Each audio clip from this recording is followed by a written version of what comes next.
Hallo Handbook Germany Community. Viele von euch kennen das Problem bereits. Wenn man einen Termin bei der Ausländerbehörde haben möchte, muss man häufig lange warten. Aber was im Bundesland Nordrhein-Westfalen passiert, ist eine Katastrophe.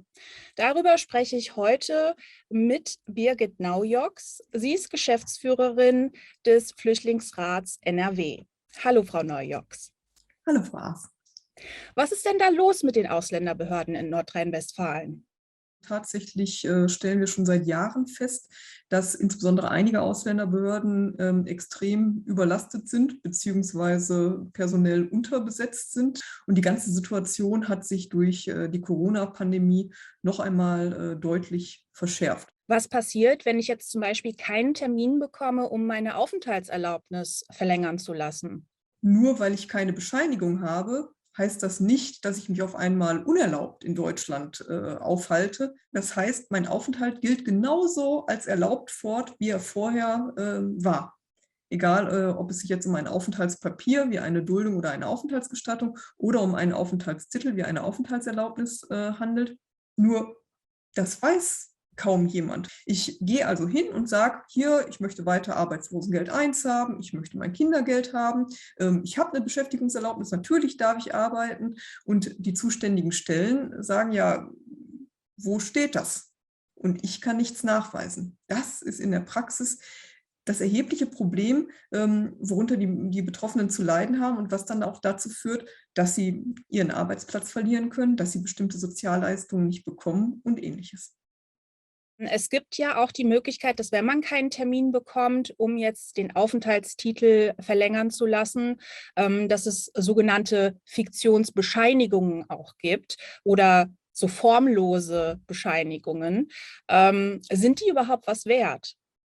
Tatsächlich sind verschiedene Ausländerbehörden vermehrt dazu übergegangen, eben nur noch schriftlich zu kommunizieren. Fiktionsbescheinigung ist dabei noch die bessere Alternative, denn die ist auch gesetzlich geregelt. Sie bescheinigt, derjenige hatte eine Aufenthaltserlaubnis und der Aufenthalt gilt als erlaubt fort. Nur wissen das natürlich auch die wenigsten.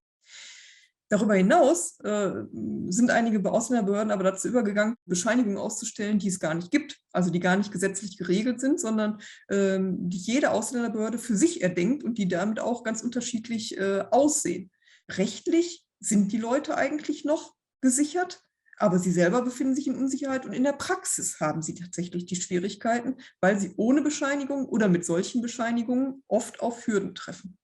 Wenn ich bedroht davon bin, dass ich jetzt meine Arbeitsstelle oder meine Ausbildungsstelle verlieren könnte, wenn ich zum Beispiel keine Leistungen mehr bekomme und meine Miete nicht bezahlen kann, aufgrund dessen, dass mein Aufenthaltstitel nicht verlängert wurde. Was kann ich in so einer Notsituation tun? Also ich würde immer zuerst den Weg über eine Flüchtlingsberatungsstelle auch gehen oder über eine Migrationsberatungsstelle, je nachdem, wie mein Aufenthaltsstatus ist, und das darüber probieren.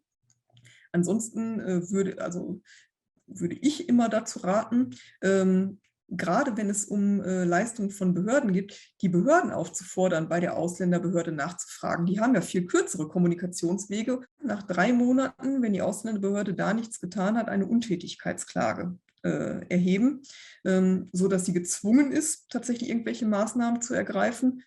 Wenn es gerade um akute existenzielle Leistungen zum Lebensunterhalt geht, wie zum Beispiel Leistungen vom Jobcenter, dann kann man da ja, und auch beim Sozialamt, kann man ja Nothilfen beantragen, die stehen ja jedem zu. Vielen Dank für Ihre Tipps und auch für Ihre Arbeit, die Sie machen. Ja, sehr gerne und viel Erfolg für Ihre Arbeit. Ich finde das Projekt total super.